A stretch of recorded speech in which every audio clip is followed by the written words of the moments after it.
Welcome into episode 2 of Collin Audible podcast, where we are going to be covering the AFC South.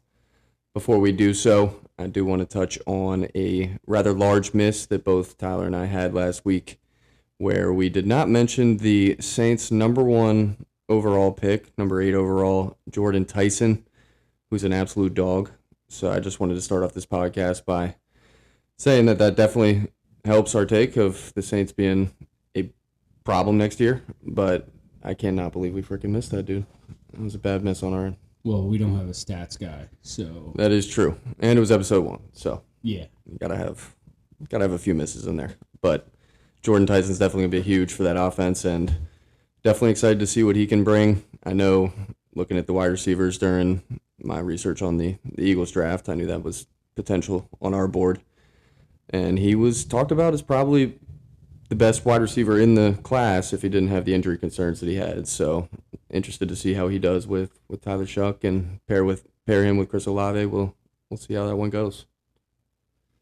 But yeah, just wanted to start off with covering a rather big miss on our end. But let's jump into the AFC South. We're going to break down the Tennessee Titans, the Indianapolis Colts, the Houston Texans, and the Jacksonville Jaguars. And figured start off with the Tennessee Titans. They definitely had the biggest offseason as far as change. So just definitely wanted to touch on them first and run through the laundry list of additions they made and minimal losses on their end. But going to be a big year for the Tennessee Titans. Really, only way is up. So we'll see how they do. But just to run through some of their additions, they obviously fired their head coach and brought in Robert Saleh from the 49ers. Already has some head coach experience and was kind of set up for failure with the Jets. Did it to himself a little bit by drafting Zach Wilson, but we're interested to see how he can do for their defense and just overall team morale. You can definitely see that the players play for him, so that should be a fun one to see. And then we have Brian Daboll coming in as the OC. Was a little bit of a Brian Daboll hater by nature, but he's a hell of a coach. So interested to see what he can do for them. And then they brought in Gus Bradley, who was with Robert Saleh with the 49ers. So they already have that morale a little bit. Obviously, Robert Saleh is going to be calling plays, but should be an interesting pairing there. And then we have Carnell Tate coming in with their number 4 overall pick, the wide receiver out of OSU. Seems like you can't miss on those guys. So interested to see how he does. Then they brought in Keldrick Falk with the second to last pick of the first round in this year's draft, an edge rusher out of Auburn. And then they also signed Wan'Dale Robinson, coming over from the New York Giants to a 4-year, $70 million contract. And then we have Jermaine Johnson coming in. They traded Devondre Sweat, a defensive tackle, and then just a 1-for-1 trade. Brought in an edge rusher from the Jets. Obviously has that experience with Robert Saleh. I believe he's the one who drafted him, so that makes sense. And then we have John Franklin Myers coming over from Denver, and he was signed a 3-year, $63 million contract. And then we have Alontae Taylor. He's a cornerback coming from the Saints. They dropped a pretty big bag on him as well, a 3-year, $60 million deal. And $20 million seems to be a bargain for a cornerback at this time, but not cheap. Definitely not cheap. And then they brought Cordell Flott in from the Giants. Mitch Trubisky, nation's favorite backup quarterback. They brought over Daniel Bellinger from the New York Giants as well. They brought in Tommy Townsend, 2-time Super Bowl champion with the Chiefs, good punter. Joey Sly is going to be their new kicker. And then they didn't bring him over, but they made Jeffrey Simmons the highest paid defensive tackle in football with a 3-year, $105 million contract, making Jalen Carter a lot more expensive, unfortunately. And then the only major loss they had, Tyler, was L'Jarius Sneed. They ended up releasing him, and he ended up back with the Kansas City Chiefs. So a lot of moves, a lot to break down there. How are we feeling about the Titans, Tyler? So I guess with the Titans this time, I have a little bit of a different take than I did for any of the NFC South teams. I really love the coaching changes. I think Bob Saleh is an amazing defensive guru. Agreed. I think he can lead men. I think he also was kind of thrown into the pits of hell when you get thrown in as a Jets head coach. Ain't kidding. Yeah, that's rough. And as much as, you said Zach Wilson, that's not really him. That's on that GM. That was never going to work out. Agreed. Joe Douglas. But you put in Dayball as a quarterback coach with a young, what looks to be promising second-year quarterback. He could take off because you look at what he did with Josh Allen. As much as we want to make fun of the Giants, Daniel Jones did have some good years with Dayball. Good point. And then Jackson Dart last year looked very promising outside of the injuries. He does know what he's doing with quarterbacks, especially dual threat quarterbacks. So I think they're moving in the right direction. I'm not going to go as far to say it's like a Saints situation. I think they're still going to struggle this upcoming season. Getting somebody like Carnell Tate, giving Cam Ward a real number one option is definitely going to help out a ton. But we'll see. I still don't necessarily trust the defense, even though I do love Robert Saleh. But with you there. I think their offense could take some leaps, but I think they're probably a good 2 or 3 years away from really contending again. Agreed. I think they're moving in the right direction, especially with the coaching changes. Like I said, with Brian Daboll, obviously didn't like him as the Giants quarterback or Giants head coach, but that's also biased more so than the coach that he is. He's obviously a leader of men. Guys follow him. He's a hothead. So I think that's kind of a bad thing when you're a head coach, but when you're an OC and you can kind of go under the radar doing that, it's hard to argue with what he did with Daniel Jones in year one. He was coach of the year for the New York Giants because he took them to the playoffs. He turned Daniel Jones' career around a little bit. I don't know if I see Cam Ward as the Daniel Jones type. Daniel Jones had that mobility. He was getting more rushing yards than passing yards sometimes. I know that's a lie, but in a sense, he was definitely more of a running quarterback than a passing quarterback until Brian Daboll came in and he kind of utilized both of his strengths and made the most of them and was able to get them to the playoffs. They got absolutely smacked after winning against the Vikings, but I can't argue with him as a coach, and Bob Saleh is a hell of a defensive mind. I mean, he had a hospital team in the playoffs last year, and he ended up beating us, and it was tough to watch, but it's hard to argue what he did with the Jets as a defensive coordinator as well. So just because he doesn't have the quarterback play, and I think with Cam Ward, you get that quarterback play. He had those flashes last year. They've got the up-and-coming Chimere Dike, return specialist and wide receiver. I think they've got a ton of depth at the wide receiver position. They got Calvin Ridley. They've got this Carnell Tate kid now. Like it'll be interesting to see how their offense does. I have more faith in the defense as of right now just because of Bob Saleh. I have full faith that he'll be able to turn that around, and definitely don't see a worst to first situation here at all. But I think they definitely are not going to be picking fourth overall or top 5 again. I could see them picking 10 to 13, somewhere in there, maybe 6-7 wins. We'll go through their schedule, see where we end up, but interested to see what's coming from the Titans this year. It should be pretty interesting. I mean, one factor we didn't talk about is imagine being on the other sideline and just seeing 2 bald guys coaching against You ain't kidding. I'd be intimidated. I'd be intimidated too. I mean, Dayball, especially those 2 bald guys. That's what I'm saying. Dayball almost looks like a chubby, stone cold Steve Austin. And then you got Bob Saleh over there looking like The Rock. I'd be scared. Agreed. We'll see how it goes. The one other thing I wanted to touch on, though, is I want to see what happens with that running back room as well. Because Tony Pollard, as he had a great season for the Cowboys, but ever since then, he's just doesn't produce the way I thought he was going to. And then I love Tajay Spears, but he also can't stay healthy, and he's got to share snaps with Tony Pollard. So we'll see what happens. I don't know about their O-line either. Yeah, that's the one question mark. I mean, they got the weapons of wide receiver. They basically built the Giants offense that Daboll was working with in New York. They bring over Wan'Dale Robinson. They got Daniel Bellinger coming in.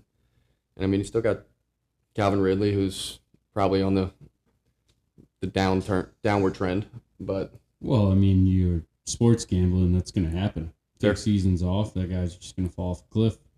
That's a bummer, man. It's a bummer. Calvin Ridley was a stud. I did really like him coming out. It Same. Worried me when the Falcons drafted him. He was hooping. He paired him with Julio Jones, which yeah, you're going to get a lot definitely of open positive, targets. but yeah. But now we'll definitely see how the Titans do, and we'll go through their schedule and and see where we end up. But definitely see them not picking top 5. I think they're trending in the right direction. It's just I'm with you there. 2-3 years apart, or 2-3 years away from really contending. Yeah. Got to make some more additional moves, and that O-line I think needs to get a little bit better. Got to also again make sure that you see more steps forward from Cam Ward. Agreed. All right, moving into the Indianapolis Colts, who finished 3rd last year, surprisingly, with how hot they started. But moving into this year, the additions they made, they had a pretty quiet offseason. They really just focused on re-signing Alec Pierce. They dropped the bag on him, the 4-year, $116 million contract. Alec Pierce, white stud. We got Daniel Jones getting a 2-year, $88 million extension, which makes him a good bargain for a starting quarterback this day and age. Then they brought over Arden Key. Speaking of the Tennessee Titans, he comes over from the Titans. He's a little bit older, but solid edge rusher. And then they got Cam Taylor-Britt, cornerback from the Bengals. If you've watched the Bengals defense the last few years, I don't know if that's a good thing, but he might have been a little bit of a bright spot for them. So we'll see how he fits in. And then they also got Nick Westbrook-Akine from the wide receiver from the Titans last year. Showed some flashes. Definitely recognize that name from fantasy. So we'll see if he can step in. He almost reminds me of an Alec Pierce, like a deep threat. I'm not sure, but we'll see. And then they lost Michael Pittman. They ended up trading him to the Steelers. And then they traded Zaire Franklin, their standout linebacker, to Green Bay. And then they lost their edge rusher, Kwity Paye, to the Raiders. And their right tackle, Braden Smith, ended up going to the Texans. And then their starting safety, who played over 1,000 snaps last year, Nick Cross, he ended up going over to the Texans. Or no, the Commanders. My apologies. And they also lost both their linebackers, Jermaine Pratt and Segun Alupi. I hope I'm pronouncing that right. I'm not sure, but they're completely Didn't. I probably didn't. You're not kidding. But they are resetting their linebacker position. So a lot of losses on defense. How are we feeling about the Indianapolis Colts? So I think that the Colts last year were looking great until the injury bug bit them hard. I unfortunately, I don't really see them, in my eyes, repeating anywhere close to that. The Colts always seem to somehow figure out a way to be relevant, but with Daniel Jones coming off the torn Achilles, with the injury question marks, with their arguably top player in Jonathan Taylor, losing a guy like Michael Pittman, and then they have a good defense, but they also had one of their better defenders who they gained late in the season last year in Sauce go down with an injury. Traded the bag for Sauce. They did, and I didn't necessarily blame them, even though Sauce was kind of lacking in production after his outstanding rookie year. Like the best corner in football. Yeah, it's just I just don't see them winning this division. I think the two of the other teams in this division, I think, are just almost head and shoulders above them. One team in particular. Agreed. But I could be wrong. They could come out and figure it all out, and Daniel Jones looks great again. But I personally don't have a lot of faith in the Colts this year. I don't either. As much as I hate to say it, because I love Shane Steichen, I think he's a hell of a coach, hell of an offensive mind. I just don't see them getting to where they were last year. They still got JT, absolute dog, but I just don't know if they made enough moves just re-signing who they had last year and just expecting Daniel Jones to come off a major injury and play like he did at the beginning of the season last year. I think that's a little bit far-fetched, and they've got to deal with either Riley Leonard or I'm not even sure if Anthony Richardson ended up getting released or he's still on the team. He's still on the team, but they allowed him to seek trades. Yeah, it's a bummer. It's a bummer. Shane Steichen's first pick as a head coach and missed. That sets you back very far. Like we were talking about with Bob Saleh and Zach Wilson, it's hard to rebound from missing on a 4th overall pick. And he did it. It looked like they were going to make it happen last year, and then Daniel Jones gets hurt, and bringing in Phillip fucking Rivers. Old man Rivers, which was fun to watch for a few games. Always fun to watch. Watching old quarterbacks run an offense is just it's a lost art. It really is. Especially a quarterback like him who's going to try and win the game, but also he's going to talk as much shit 100%. as he can. And I don't feel like guys do that nowadays. And Agreed. It just hypes me up every time he Every does time I think of Phillip Rivers, I think of the Jaguars game where he's running right next to 90-yard touchdown. It was great. It was fun to watch him. It was a nice little entertaining few weeks with him at the starting quarterback position. But I think long term, I think they're going to take maybe not a step back, but I think they're going to be neck and neck with the Titans trying to figure out who's going to finish fourth in that division. I completely agree. Like you said, head and shoulders above. I mean, Texans could not go on offense, and I think they'd still finish with a better record than the Colts and the Titans. We'll get there. Yeah, we'll get there. Yeah, we'll get there. But I'm interested to see. I mean, Josh Downs is a great receiver for them. So, I mean, if Riley Leonard takes a step forward and can kind of win them some games while Daniel Jones is getting back into form and getting healthy again, maybe. But I think this might be Shane Steichen's last season as a head coach for the Indianapolis Colts, which is a bummer. I agree. And it's also you give away a guy like Michael Pittman. I love Alec Pierce as much as the next guy, but you have a guy like Michael Pittman on the field, he's going to take defenders away. He's going to open up things on the field.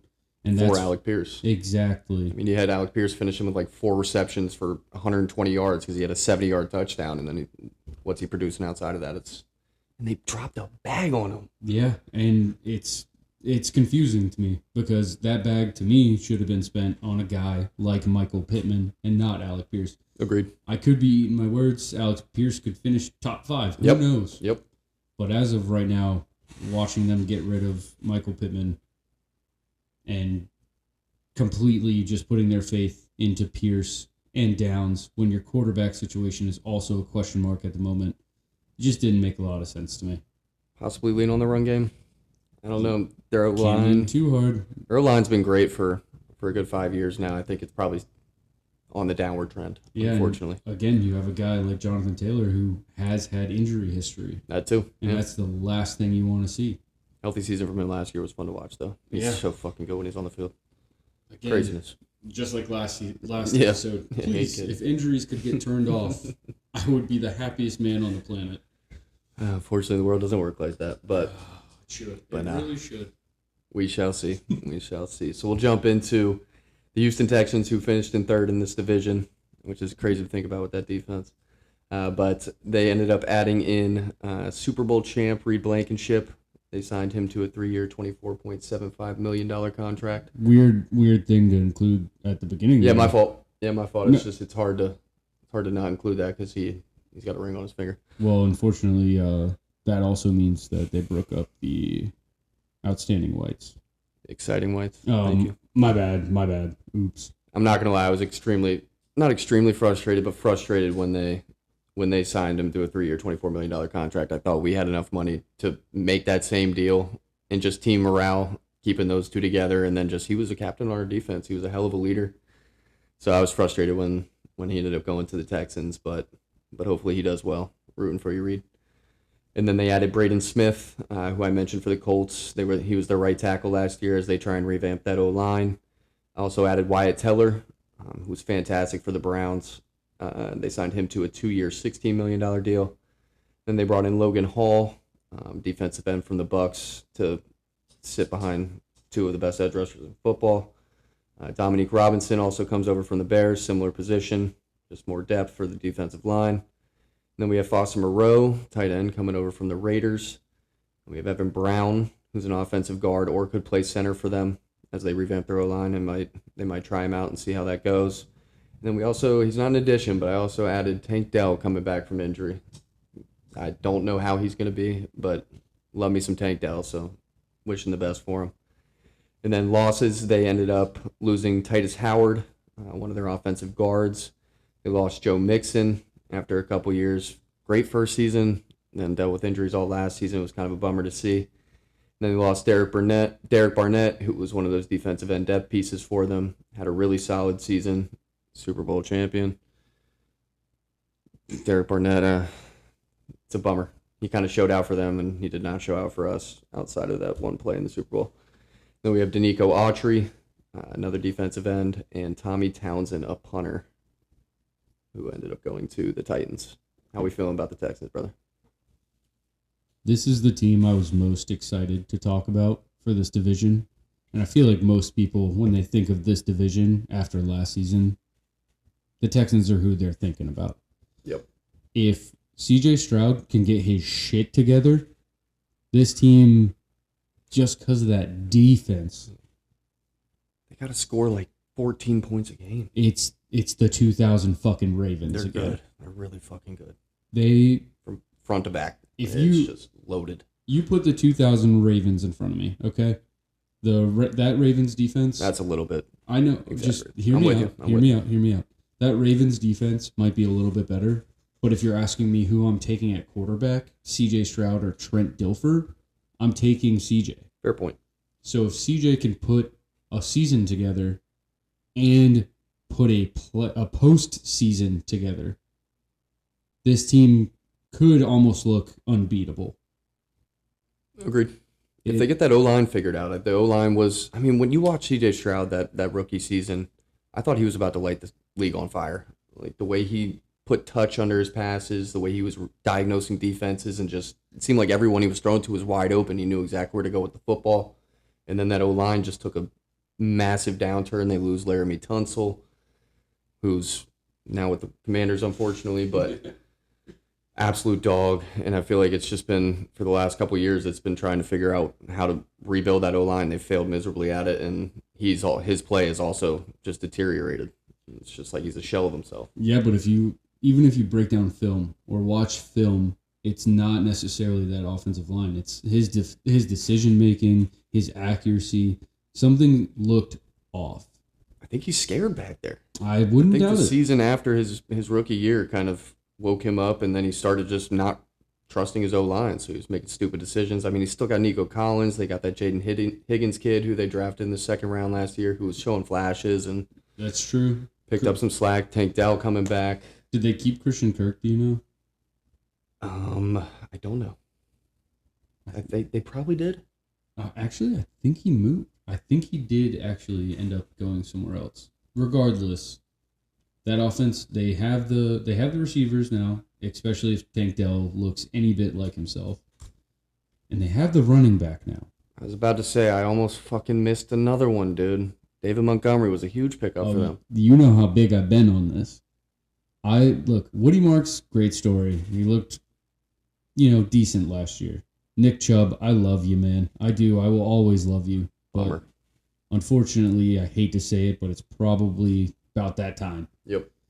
Joe Mixon, when he's healthy, he was so much fun to watch. And I hope Agreed. I hope he is somewhat healthy and gets signed and can show flashes of what he used to look like. Because, again, when he is healthy and on the field, he's fun to watch. Fun to watch and good. Yeah. Just his first season with the Texans was awesome. Dude, incredible. But now you bring in a guy like Monty, who was great next to Jahmyr Gibbs, but ever since he got drafted by the Bears, I feel like everyone, especially fantasy-wise, as we bring up all the time, everyone was excited about him. Everyone wanted to see him have his own backfield. But from that video in training camp where he was just knocking dudes over and carrying them across the field, I'm so excited to see what he can do with pretty much his own backfield again. Fair. Interested to see too. If that, like we're saying, the offense shows up, just needs to be middle of the pack. We're usually talking about defenses need to be in the middle of the pack. As long as that offense is in the middle of the pack, D'Amico Ryans going to have them boys humming. If this defense stays healthy, that's why we really don't even have to touch on it. If this defense stays healthy, it's the number one defense in football. Agreed. Outside of Myles Garrett, you think Will Anderson's the second best defensive end in football?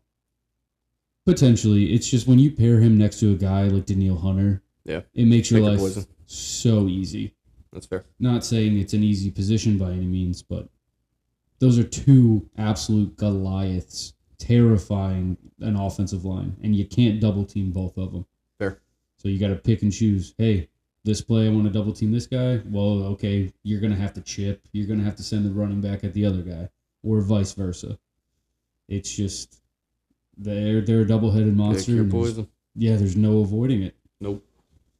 And then what are you going to do? You have lockdown defenders in the secondary too. Jalen Petrie and Kamari Lassiter, Derek Stingley. Yeah, you got those guys in the back. Al Shire just fucking taking people's heads off in the middle of the field. Yeah. Yeah, I know. Yeah. We're not fans of that anymore, I guess. No, I'm fans of it. It's just what he did to Trevor Lawrence. What was that, last year or the year before? That was like 2 years ago. Yeah, it's just burned into my brain. That was fucked up. That was fucked up. That was fucked up.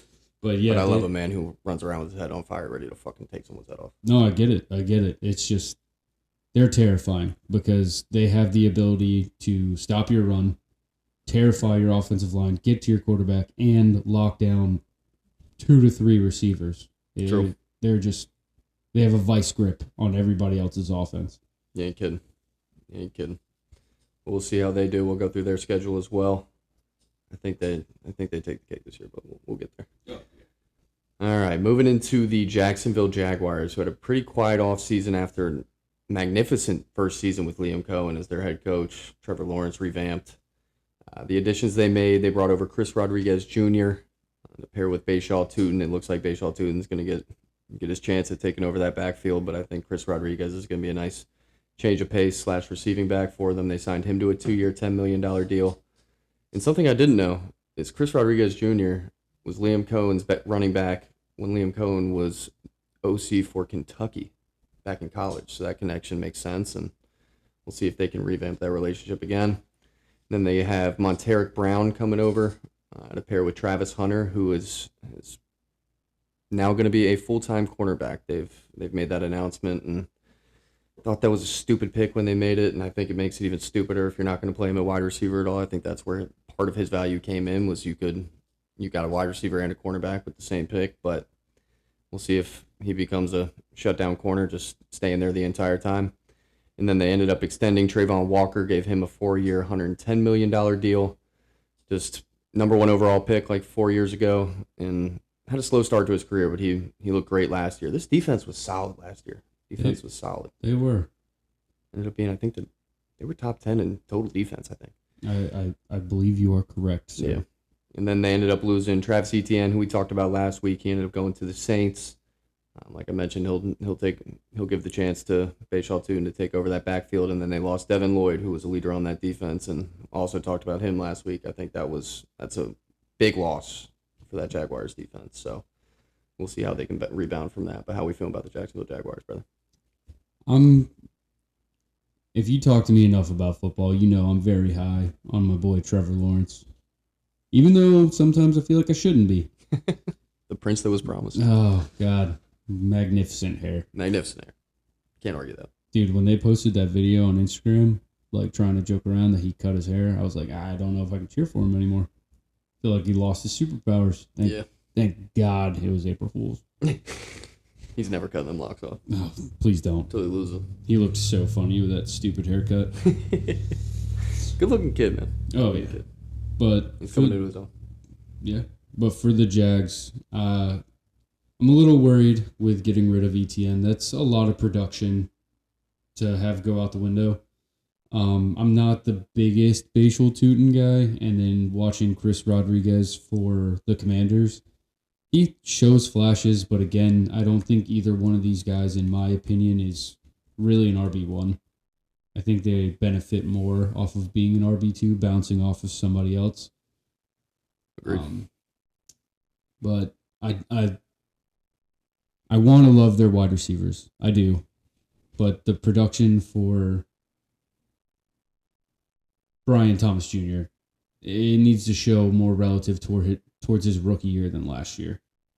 I think so, too. I mean, he took the league by storm coming in his rookie year, but I honestly think you got to watch out for Parker Washington more so than Brian Thomas. I think he's kind of taken over that wide receiver 1 role, at least towards the end of the season last year. I do love me some Parker Washington. Helped me win my fantasy championship. Shout out Parker Washington. Cheater. Won't get into that. But then you have a wide receiver 3 in Jacoby Myers, and I only say wide receiver 3 because Jacoby, you're going to run in the slot. So I think of him as a 3. That's a deadly trio if Brian Thomas can show remotely close to his rookie year. Agreed. And it was wild to see them take such a step forward on offense, but their number 1 receiver, who had a all-time rookie season, just seemed like a 5th option. Just wild to me. You give Trevor Lawrence a veteran like Jacoby who knows how to work the field, and I just feel like they were more comfortable. It looked like it almost looked like they took more reps together than him and Brian Thomas have, which is Agreed. crazy to say. Yeah. But then emergence of Parker Washington also just really helped that out. Then they have that tight end, I think Brenton Strange. Yeah, he got hurt last year, though. He did end up getting hurt? Yeah, him in fantasy as well. Hate to hear it. 3 leagues. 3 leagues. Hurt. You're overextending yourself on Mr. Brenton Strange, brother. Dude, I thought it was a steal. Turned out to be kind of a bust. Pissed me off, man. I had so much faith in him, but if he comes back healthy and he has a healthy season, as I feel like we're going to say about a lot of people, this offense could play very well. Hard not to see it taking a step forward. I mean, I think last year you kind of saw the importance of coaching with the Jacksonville Jaguars. Bringing in Liam Cohen, that offense just looked like a different offense. Completely agree. Different breed of offense, and it showed. Kind of a dork, but they ended up working out for him. So is McDaniels, but that guy's a guru. That's true. That's true. So is McVay, kind of. He looks like a jock, but he is a dork. That's true. That's true. But nah, I don't think they're going to finish first this year. I think I got the Texans finishing first, and we can run through our first through fourth predictions here. But I think they do take a little step back. I think that offense might take a step forward.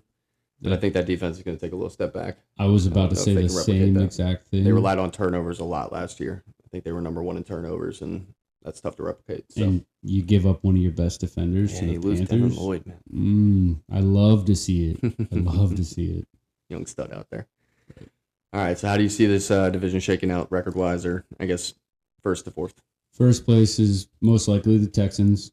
But again, this division always kind of results in the same as the NFC South, where you think somebody's kind of got a stranglehold on it, and then all of a sudden there's 2 teams just in the running towards the end of the season.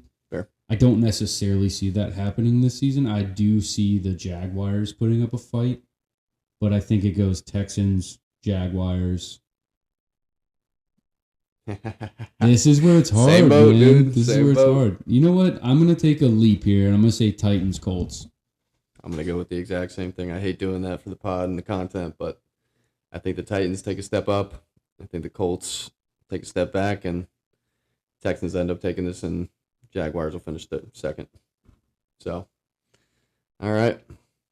I hate being on the same page as you. It's less to argue about. But we kind of chose the best 2 divisions to go over to start this podcast to avoid some animosity. Yeah, fair. But animosity will come. It's fucking coming, I promise.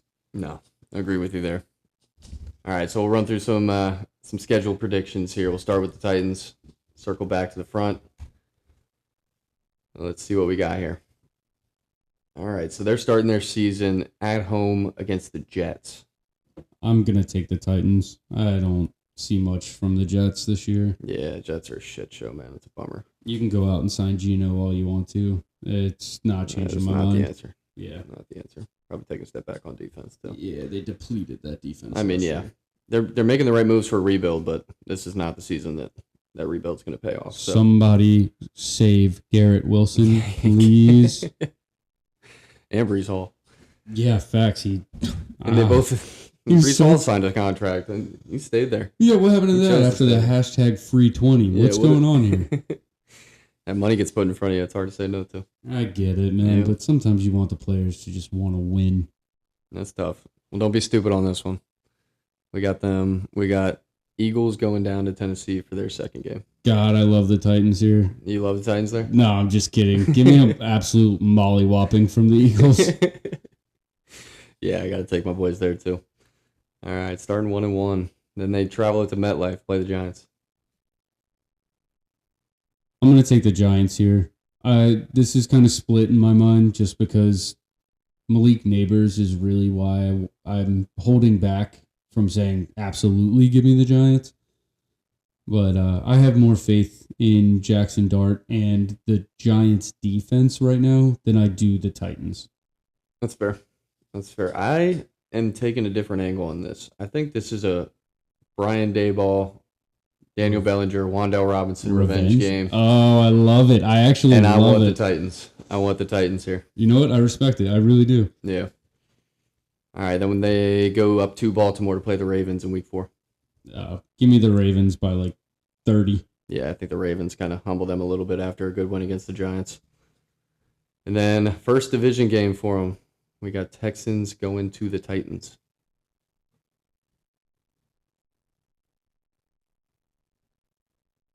Texans. Why did you take so fucking long to answer? Dude, I wanted to build some Such an easy suspense, man.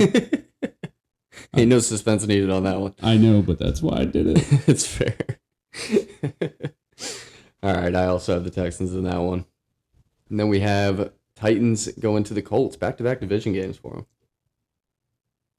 This one is actually no dramatic pause here. Like, I don't know. I could see this going either way. Just for now, like, give me the Colts. Just give me the Colts on this one.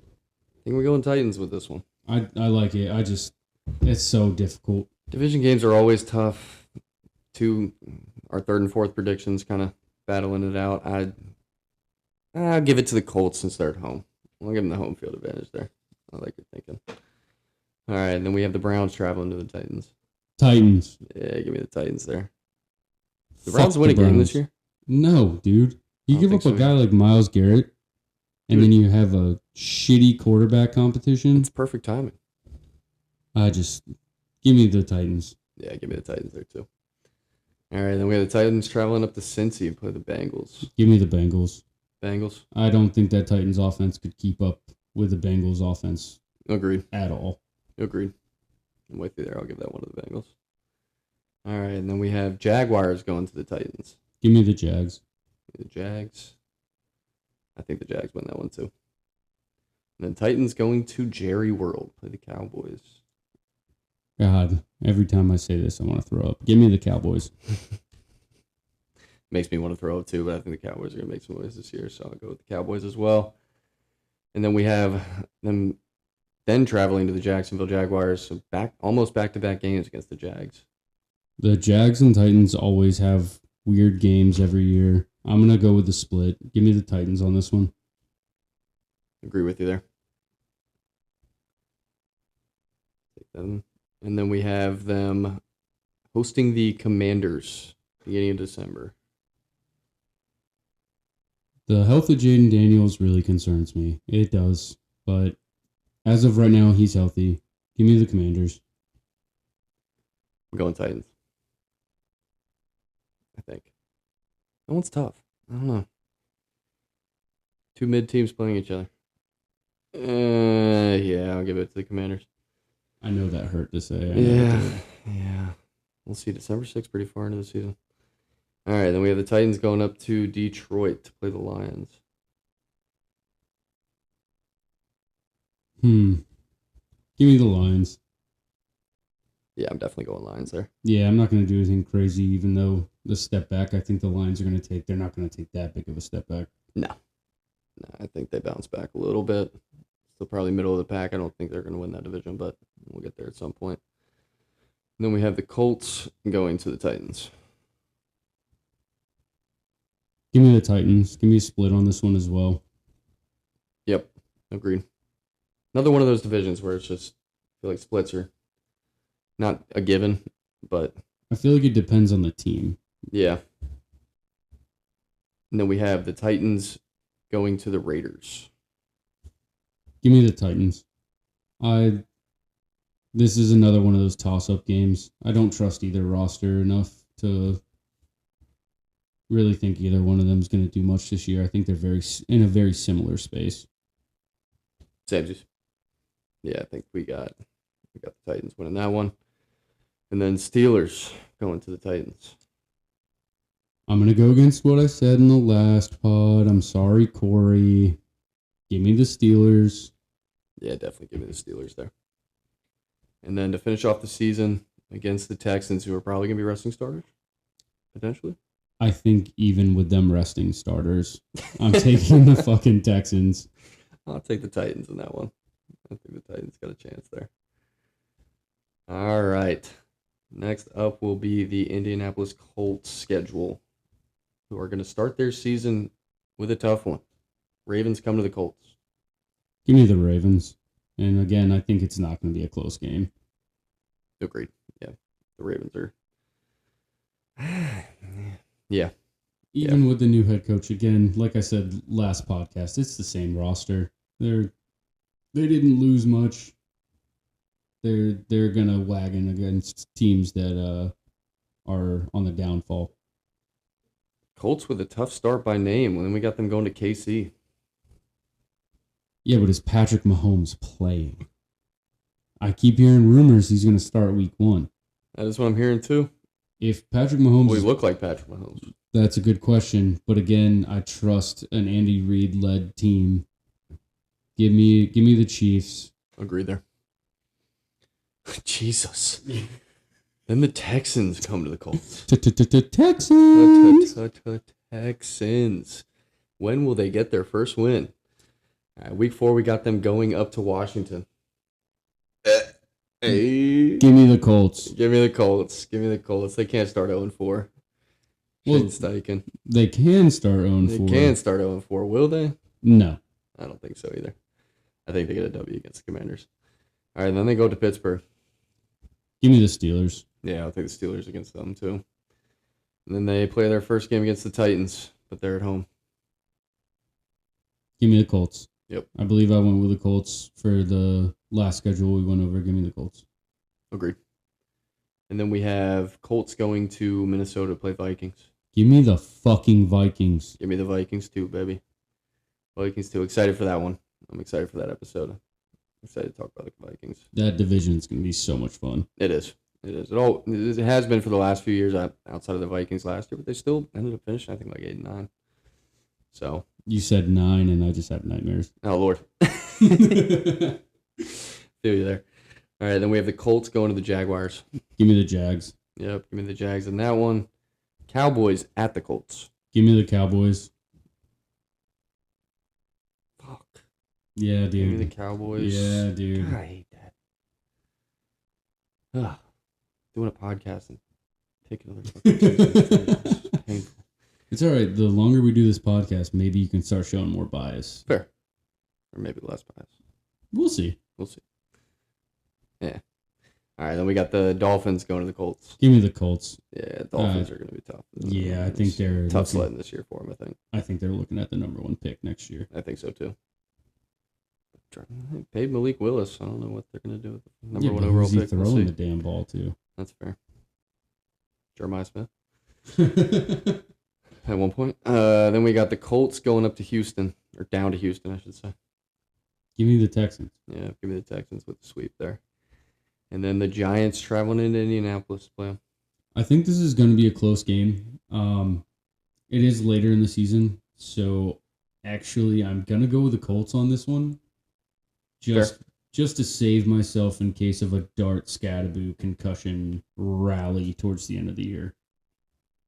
With you there. All right, then we got the Colts going to Philly. Give me the Eagles. Give me the Eagles. That's an easy one.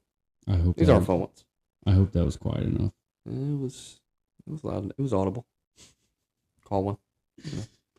All right, and then Colts going to Tennessee to play the Titans. I believe I went with the Titans for their schedule, so give me the Titans again. Yep, agreed. But these games, both of their games could go either way. I think Yeah. they're going to be in a very similar boat, very similar schedule for the year. Yep, agree there. Then we got the Bengals going to Indianapolis. Give me the Bengals. Yeah, Again. so late in the season. It is, but is it just late enough for Joe to be back to try and make a playoff push? Their offense, man, it's a fucking wagon when everyone's healthy, and not many other offenses can keep T up. going to be healthy? T. Higgins? My boy? My bad. Hopefully. But, I mean, is Jamar Chase going to be healthy? Is Chase Brown going to be healthy? Yes. Agreed. So give me the Bengals. Sure. All right, then we got the Colts going to the Browns. Give me the Colts. Give me the Colts. God, it's like a free W. I think it's a paper bag season again. 100%. Yeah. 100%. They're going to be saying perfect timing until halfway through the season. They haven't won a game. They're like, fuck. Did we not find our quarterback? At least he sells jerseys. Oh, shit, does he? Oh, God. All right. And then they're finishing the season off against the Jaguars in Indianapolis. Give me the Jags. Yeah, give me the Jags there, too. I think the Jags might actually have to play starters because they could be battling for a playoff spot there. So Yeah, give me the Jags. Fair. With you there. All right, moving into the Texans. Starting off their season against the Bills at home.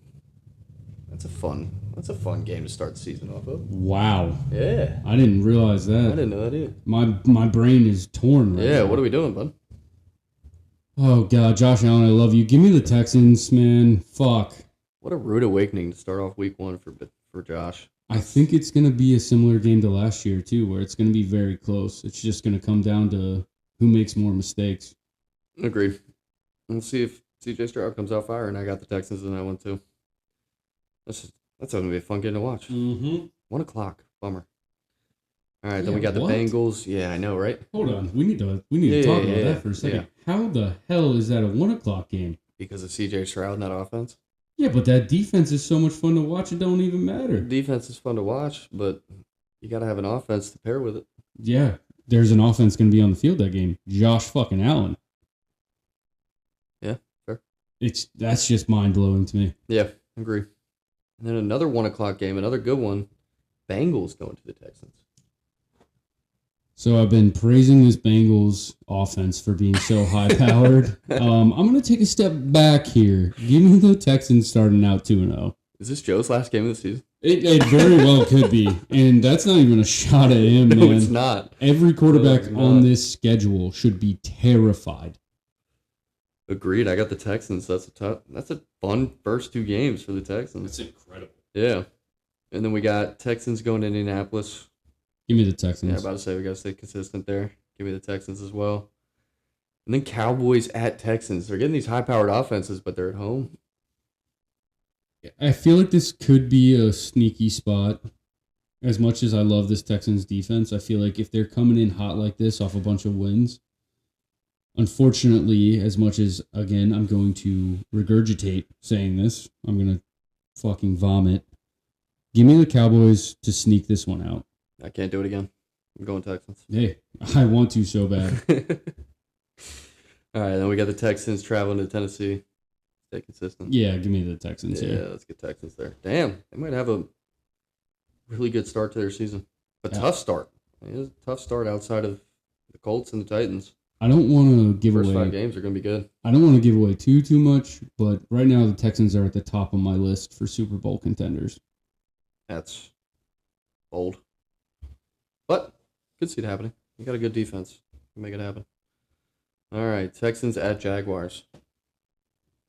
This is where I'm going to struggle. It's in Jacksonville. It's a divisional game. Give me Jacksonville. And again, I feel like it's going to be a close, weird game. I think I agree with you there. I think I got to go Jags there. Slight edge. Give them the home field advantage there. Then we got the Giants coming into the Texans. Give me the Texans. I'm not even going to play around here. Yeah, that's not even a question in my mind. Definitely going Texans. Then we got Texans going to Los Angeles. The Rams? The Chargers. Oh, I'm very high on the Chargers. I am too. Fuck, that's a tough one again. Texans are going to be fun to watch this year. Yeah. If you're a Texans fan, think the be scheduling excited. dots, okay? Fuck, man. Give me Herbo. I think that the Chargers have a really good defense, and I feel like they're making the right moves forward on offense. Hear me out here. I think I got to go Texans because Mike McDaniel's a cute fucking offensive mind. Like, he does those little bullshit plays, and I think D'Amico might just Sniff dial them up out. some shit, and he's going to wake the fuck. He's going to Yeah. give Herbo some trouble, I think. Oh, is that offensive line healthy? Because it's a really good offensive line. That too, yeah. Yeah, they got 2 bookends if they're healthy.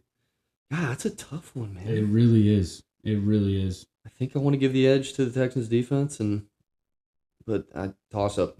I could go either way on that one. I'm kind of with you, but I'm gonna go with the Chargers on this one. Fair. I trust Justin Herbert more than I trust CJ Stroud. I trust a lot of quarterbacks they're playing this year more than CJ Stroud. It's just the Chargers have a very underrated defense, and I think they're going to make a lot of noise this year. Chargers have had really good defenses with Harbaugh since he got there, so they did lose Jesse Minter. But I think that's going to be okay. Yeah, I think so too. That offense is going to be high-powered this year. Yeah. God, High hopes for that offense. I cannot wait. And then we got the Texans going to Cleveland. Oh my God! Perfect timing. Give me the Browns here. Give me the Browns here. Oh wait, hold on. Let me pick that up. Oh, that's my brain. Yeah, give me the Texans, man. Texans by 1,000,000 here. I don't care. Think the Browns score a point. Dude, I don't care if Stroud throws 10 interceptions. He could throw an interception on the 1-yard line. You're going to have a missed field goal by the Browns. Agreed. This might be a paper bag season. That was a good call. It's going to be ugly. It's going to be really ugly. At least with the 7 teams that we've gone through. They're all going to be tough for them. I think the only time I might give them a win is maybe squeaking out a divisional game, but they do have Joe Burrow's number.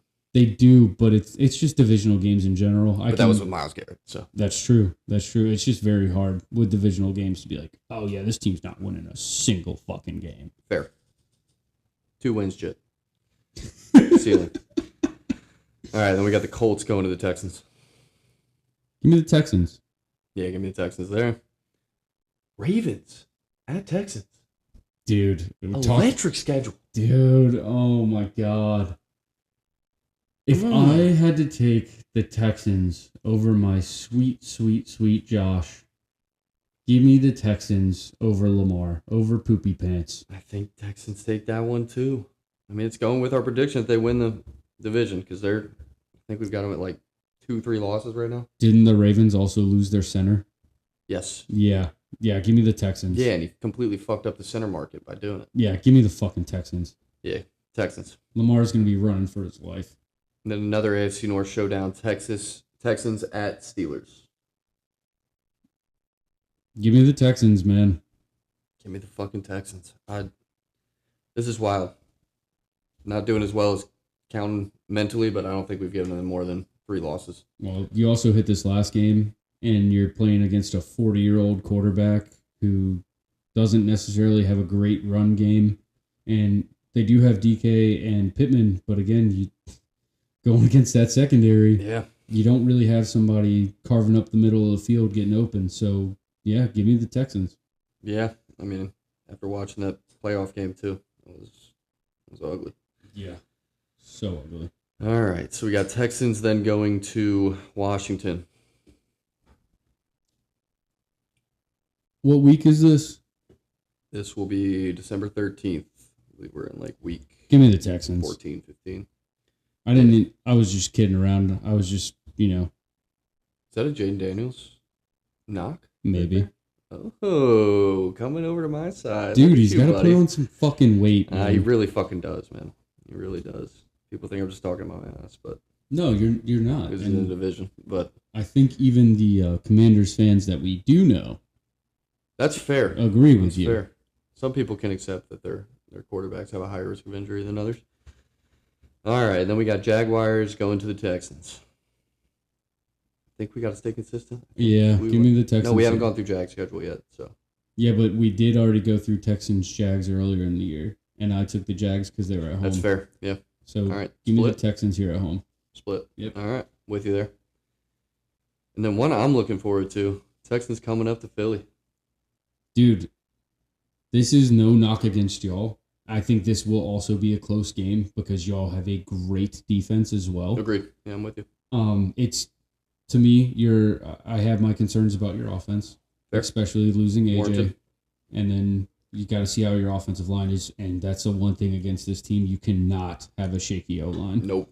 And that's late in the season, so if we're going to lose Landon Dickerson, Cam Jurgens, who had nagging injuries the entire season, Lane Johnson's getting older, also had nagging injuries last year, I think I got to give the edge to the Texans here too. Yeah, as much as that pains me to say. I think it Christmas Eve game. It could potentially still be a close game too. Don't fucking ruin my Christmas, Texans, please. What if it's an amazing game? It could be an amazing game. Yeah. Because like you said, it's 2 high-powered defenses.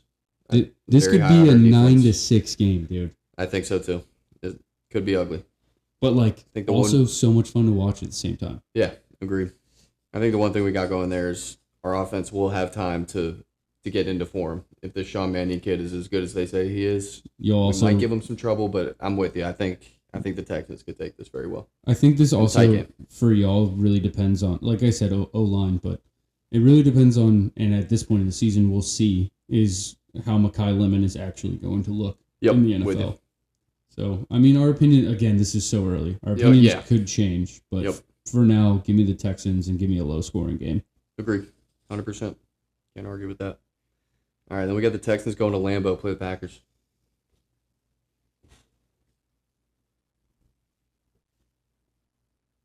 Give me the Packers here. And again, I think it's coming off of a big win. I think it's a trap game. I know I'm a little bit higher on the Packers than some people. Collin also knows I'm not the biggest Jordan Love guy. Yeah. Same boat on him. I just think this is one of those weird trap games where they're going to be hyped because they just played who most likely is going to be leading the other or one of the other divisions in the NFL, and most likely a team that looks like they're in Super Bowl contention. I think coming off a high win like that, it's just another trap spot against a team that's going to be relatively pretty good. So just give me the Packers squeaking by here on a lucky one. I do have one thing to say before you make your final decision. So they play on Christmas Eve, December 24th, and then they don't play the Packers until January 4th. I did not realize it was a longer gap. Yeah, I wanted to make sure you had that information before you made your final decision. Yeah, so everything y'all just heard, let's reverse it. Give me the Texans here. And again, I do think it's going to be a low-scoring game. So, I think that Michael will be healthy again, too. Mm-hmm. And if the Texans O-line isn't bolstered, Mike is going to have a field day. So, go ahead and give me the Texans, and again, in a very low-scoring game. With you. Yeah, I think Jonathan Gannon could give him some trouble. We also don't know what's going to happen with Josh Jacobs. True. So if he's not there, give me the Texans in a semi-low scoring game, but low scoring for the Packers, not for the Texans. Yeah, I think I'll go Texans. I'm guessing the Packers either play on Christmas Eve too, or they play on Christmas Day. Just with that gap, I feel like they got to be semi-correlated in some way. We don't have the schedule pulled up in front of us, but just because it's the Packers and they're a historic franchise, I wouldn't doubt that they're a Christmas Day game. Yeah, one of those Showtime games. Probably against the Bears or some shit. Yeah. Yeah, I think I got to go Texans. I think they'll give them some trouble. Damn, I gave such good analysis on a fucking trap game. And you were just like, hey, buddy, long gap. Didn't want to cut you off. No, I let you get that out. And it was some great analysis. I'm with you on the Packers giving them some trouble, but I think Texans end up pulling this one out, even though they're in Lambeau. Lambeau's a tough place to play for the Ops, but yeah, I got to go Texans there. Yeah, I appreciate you doing that. Yep. And then we got them finishing the season, potentially resting starters against the Titans at home. Again, I think I said this during the Titans breakdown. Even resting starters, give me the Texans. With you. Also with the Texans. Towards the end of the year, health becomes a problem, all that kind of stuff. So you could be looking at the Titans resting people too, just because health concerns or, not much to play for. Yeah, 100%. All right, then we're going to move into the Jaguars, last but not least. I feel like this low-key is going to be the most interesting schedule. Yeah, it's going to be a fun one. They get a fucking freebie. Week 1, it's going to be a boring one. Browns at Jaguars. Oh, my God. Trevor Lawrence, 350 passing yards, 5 touchdowns. Not going to be the Brian Thomas resurgence game against Denzel Ward, but I think they'll be able to have some answers on the other side of the field. Yeah. 100%. Yeah, give me the Jags there. All right, then we got the Jags going to Denver, Mile High. Ooh, that's an interesting game. That's a fun one. Is Bo Nix healthy? Because if he's not healthy by week 2, I'm taking the Jags. If I've heard he's going to be ready for training camp. I could be wrong. Okay. I think he ended up having a second surgery, but I think that the recovery timeline is still week 1. He'll be starting. Okay. If I'm going to go with the Jags here just because he might not fully be himself. I love that defense. I do really love that defense. Love that defense, too. And then adding a guy like Waddle on offense, I think is going to be very electric. Yep. But, again, it's Bo Nix coming off an ankle injury. He's probably not going to feel like himself. That Jags defense is pretty good, so he's going to be running around quite a bit. They do have a really good O-line, though. They do. Now, I'm going to stick with my original take. Give me the Jags because I think Bo Nix won't fully be himself yet. I think the Broncos take that one. I think the defense can give that Jaguars offense some trouble. And even if Bo Nix is not fully healthy, like you said, Jalen Waddle coming in is huge for them. And I just have a ton of faith. Similar to the Texans, I have a ton of faith in that defense. Yeah, I think towards the end of the year, I'm going to have the Broncos as a Super Bowl contender. It's just to start out. I just need to see that Bo Nix is himself. Agreed. All right. Finally different. I feel like we've been on the same page for a majority of these. All right, then we got the Patriots going to the Jaguars. I'm going to take the Jaguars here. I think the Patriots are going to take a step back. Yep. Agree 100%. All right. You have T-Rex arms and Will Campbell. Like, what are we doing here? Move him into guard, please, for his own health. All right, then we got Jaguars at Bengals. For my side, I'm going to give the Jags their first loss here. Give me the Bengals. Give me the Bengals. Give me the Bengals, other than Joe Burrow's got to deal with the Texans. Week 2. So let's see how that one goes. All right, then we got the Eagles going to Jacksonville. I think this is going to be another very good game. Agreed. But I think you guys end up squeaking it out in the end. Give me the Eagles here. Yeah, our offense will still be pretty new. I'm kind of in the impression that we're going to take a few weeks to really get into form on the offensive side of the ball, but I think our defense can give Trevor some trouble. So I'll say we squeaked that one out too. That's exactly why I picked y'all. Yeah. Is your defense to me. Defense is going to be a problem, brother. Well, it's also that early in the season too, so the Jags aren't going to be in mid to end of season form. So fair. I trust the defense that's been together for a while longer than that Jags offense. So give me you guys. Got the Godfather. All right, then we got Texans going down to Jacksonville. I believe I took the Jags here, yes. and I'm gonna stick with that. I'll stick with that too. Take the Jags. And then we got Colts going down to the Jaguars. 3 back-to-back home games. Give me the Jags. Give me the Jags. And then Jags going up to Baltimore. Beginning of November. Give me the Ravens. It sounds like I fucking love the Ravens. Collin knows I do not love the Ravens. Yeah, you don't love their quarterback. That's true, but I also don't like how their GM goes about their offense either. Fair. You can't have a guy like Lamar Jackson who, no matter how much I don't like him, you got to give him a true number one wide receiver, and they just continue not to do so. It's the trap that all the top teams, the teams with the top 4 QBs, all fall into the exact same trap. Well, I mean, you have teams like Kansas City who their wide only receiver, one that's been successful doing it. Well, no, I'm saying their wide receiver walked due to money. They did have a wide receiver one. They did for a while there. And then Stephon They didn't Diggs, draft him for Patrick. That's true, but then you have the Bills who traded for Stephon, who became a locker room cancer, and that's why he left. I know how that shit goes. Yeah, so I see what you're saying here, but 2 of the guys didn't really have a fucking choice. That's fair. All right, then we got the Jags going to the Titans. Give me the Jags here. Yep, give me the Jags. Jags going up to MetLife. Against the Giants. Against the Giants. Give me the Jags.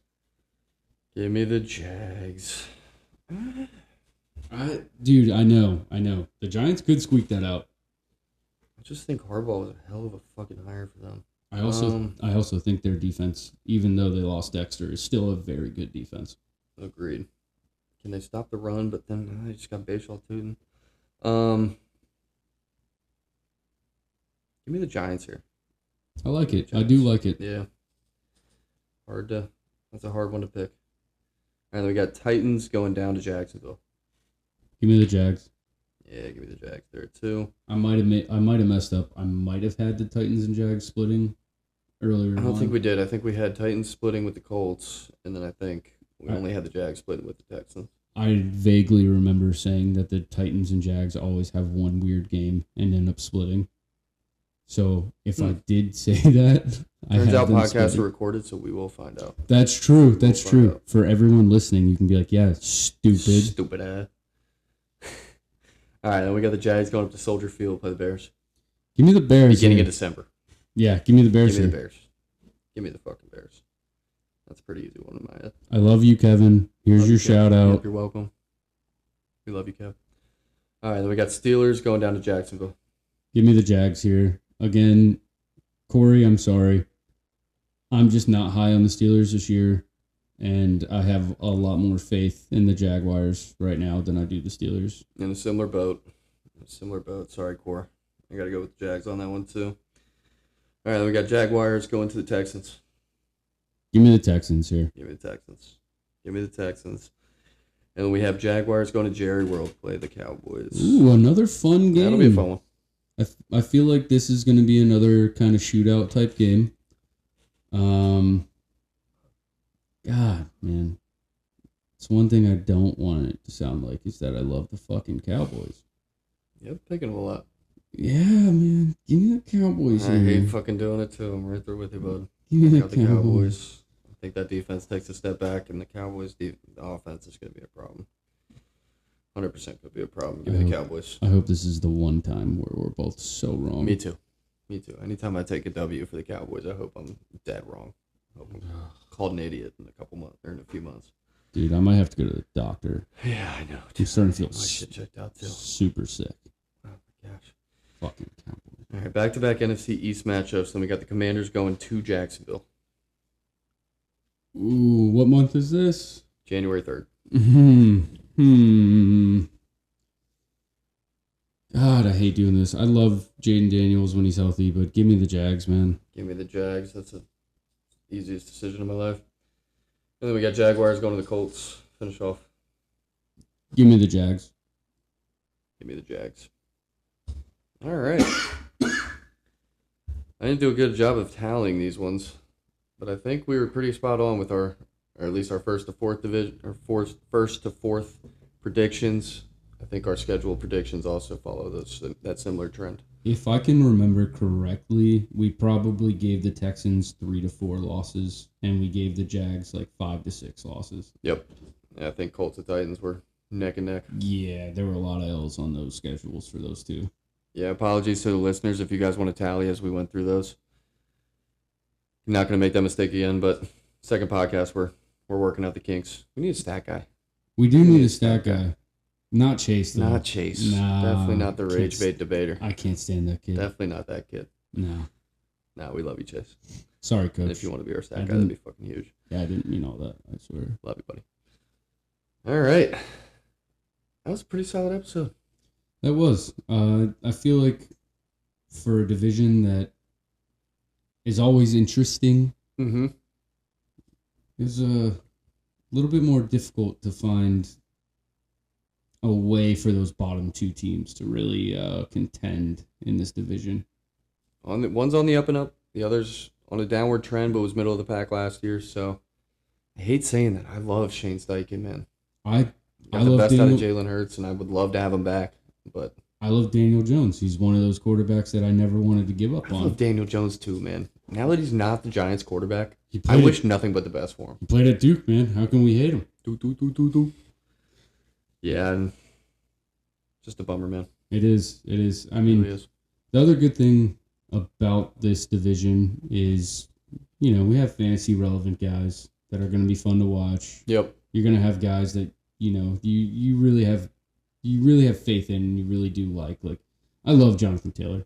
Me too. I do. Me too. That's another guy. Fun to watch run the ball. Trevor Lawrence always somehow produces and stays within that like top 12 to 15 quarterback range. Yeah. It's going to be an interesting one. I hope that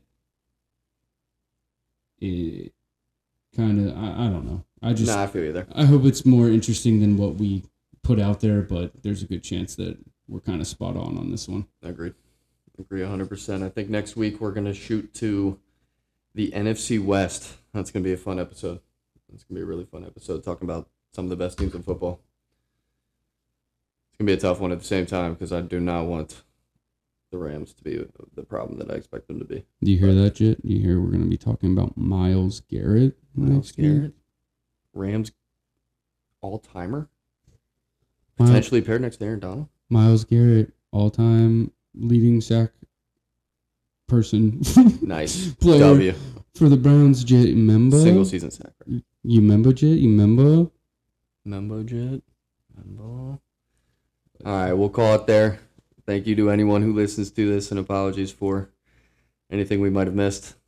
Obviously, we We made the mistake on the first episode. I almost made the mistake on the second episode. I think I got most of them now.